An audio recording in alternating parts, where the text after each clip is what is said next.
السلام علیکم ورحمۃ اللہ وبرکاتہ۔ میرے دوستو، قرآن پاک کی سورہ بقرہ کی آیت نمبر 19 کی تفسیر شروع کرتے ہیں۔ اس آیت کا شان نزول کچھ اس طرح ہے کہ اہل مدینہ میں سے دو منافق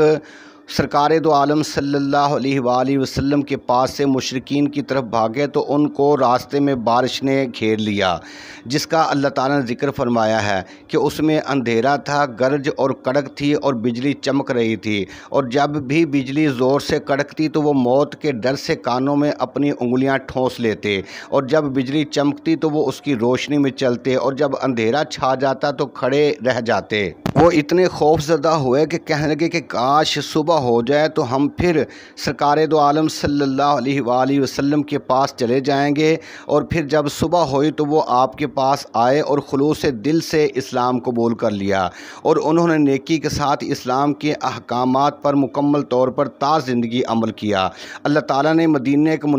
منافقوں کی مثال ان دو منافقوں کے ساتھ دی ہے جو مدینے سے نکلے تھے۔ اس سے پہلے بھی منافقوں کے بارے میں ایک مثال اللہ تعالیٰ نے دی کہ مثلہم کمثل الذی استوقد نارا فلما اضاءت ما حولہ ذہب اللہ بنورہم وترکہم فی ظلمات لا یبصرون۔ اس میں اللہ تعالیٰ نے ارشاد فرمایا کہ ان کی مثال اس شخص کی طرح ہے جس نے آگ روشن کی، اور جب اس کا ماحول روشن ہو گیا، اس کا آس پاس روشن ہو گیا، تو اللہ تعالیٰ نے ان کا نور بصارت سلب کر لیا اور ان کو چھوڑ دیا اندھیروں میں کہ وہ دیکھتے نہیں۔ اب اللہ تعالیٰ نے دوسری مثال دیتے ہوئے ارشاد فرمایا کہ او کصیب من السماء فیہ ظلمات ورعد وبرق یجعلون اصابعهم فی آذانہم من الصواعق حذر الموت واللہ محیط بالکافرین، کہ یا ان کی مثال ان لوگوں کی طرح ہے جو آسمان سے برسنے والی بارش میں گھرے ہوئے ہوں، اس بارش میں اندھیرے ہوں، کڑک ہوں اور چمک ہو، اور وہ کڑک سن کر جان کے خوف سے اپنی انگلیاں اپنے کانوں میں ٹھونس لیتے ہیں، اور اللہ کافروں کو گھیرے ہوئے ہے۔ اور آگے آیت میں ارشاد فرمایا کہ یکاد البرق یخطف ابصارہم کلما اضاء لہم مشوا فیہ واذا اظلم علیہم قاموا ولو شاء اللہ لذہب بسمعہم وابصارہم ان اللہ علی کل شیء قدیر، کے قریب ہے کہ بجلی اچک لے ان کی بصارت کو، جب بھی ان کے لیے بجلی چمکتی ہے تو وہ اس میں چلنے لگتے ہیں، اور جب ان پر اندھیرا چھا جاتا ہے تو کھڑے رہ جاتے ہیں، اور اگر اللہ چاہتا تو ان کی سماعت اور بصارت کو سلب کر لیتا، یقیناً اللہ ہر چیز پر قادر ہے۔ ان دو مثالوں میں سے پہلی مثال ان لوگوں کی ہے جو دل میں قطعی منکر تھے اور کسی دنیاوی غرض اور مصلحت کی وجہ سے مسلمان بن گئے تھے، اور یہ دوسری مثال ان منافقین کی ہے جو شک میں مبتلا تھے، زکوٰۃ اور مال غنیمت کو تو خوش دلی کے ساتھ قبول کر لیتے تھے، لیکن اسلام کی خاطر جہاد کی آزمائشوں کو قبول کرنے کے لیے تیار نہیں تھے۔ خلاصہ تفسیر یہ ہے کہ منافقین کی حالت کو دوسری نہایت نفیس کہاوت کے ساتھ سمجھایا جا رہا ہے کہ ان کی حالت ان لوگوں کی طرح ہے جو اندھیری رات میں سنسان جنگل طے کر رہے ہوں کہ اچانک ان کو نہایت سیاہ رنگ کا بادل آ کر گھیر لے، یہ لوگ سخت اندھیرے میں پھنس جائیں، پھر اس سے بارش، تیز بجلی اور گرج ظاہر ہو۔ گرج کو سن کر تو ان لوگوں کو اپنی موت کا اندیشہ ہو جائے، جس سے وہ اپنے کانوں میں انگلیاں ٹھونسنے لگیں کہ کہیں اس آواز سے ہمارے کان کے پردے نہ پھٹ جائیں، اور بجلی کی روشنی پا کر چلنے لگیں، اور اندھیرا ہو جانے پر پھر کھڑے رہ جائیں، غرض یہ کہ عجیب کشمکش میں پھنس جائیں، اور وہ اس حالت میں نہایت حیران اور پریشان ہوں کہ کچھ سمجھ میں نہ آتا ہو کہ کیا کریں اور کدھر جائیں۔ یہی حال منافقین کا ہے کہ یہ اپنی زندگی کی اندھیری رات میں دنیا کا جنگل طے کر رہے ہیں کہ اچانک ان کے شہر میں حضور صلی اللہ علیہ وسلم تشریف لے آئے، جو کہ رحمت الہی کا گہرا بادل ہیں، اور آپ پر قرآن کریم اترنے لگا جو کہ مثل تیز بارش کے ہے۔ جس طرح بارش تمام زمین کو سرسبز اور شاداب کر دیتی ہے اور اس میں باغ اور کھیت اور ان میں پھل پھول لگا دیتی ہے، اسی طرح قرآن کریم کی بارش نے دلوں کی زندگی میں ایمان کے باغ لگا دیے۔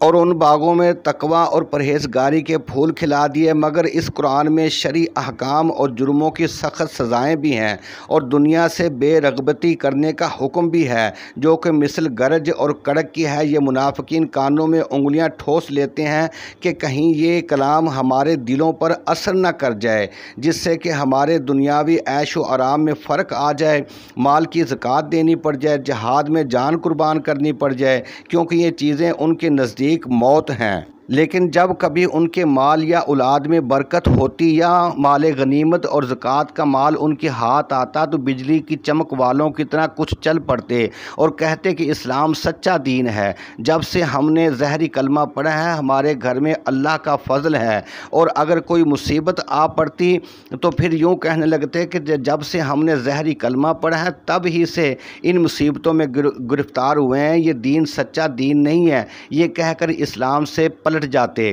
مگر اللہ تعالیٰ فرماتا ہے کہ وہ کفر کر کے ہمارے قبضے سے باہر نہیں ہو سکتے، کیونکہ سب مخلوق اور خاص طور پہ کفار پر ہماری قدرت کا پورا احاطہ ہے۔ کوئی بھاگ کر کہاں جا سکتا ہے اور کسی کی کیا مجال کہ اپنی تدبیری قلعے کے ذریعے سے ہم سے بچ جائے۔ آگے یکاد البرق یخطف ابصارہم، اس آیت کی تفسیر کا خلاصہ اس طرح ہے کہ اس آیت میں منافقین کے حال کو اور زیادہ واضح فرما دیا گیا کہ جس طرح بارش میں بجلی کی چمک سے آنکھیں چندھیا جاتی ہیں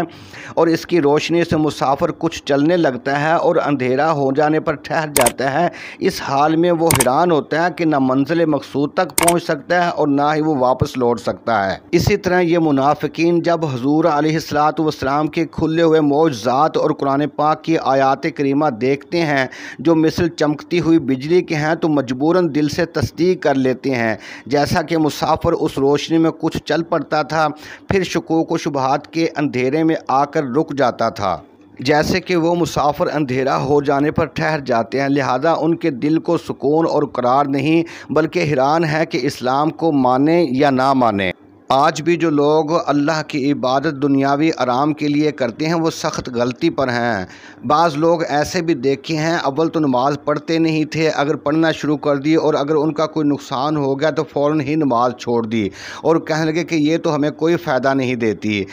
تو اگر ہمیں فائدہ دیتی تو ہمارا یہ نقصان نہ ہوتا۔ یہ لوگ اس آیت سے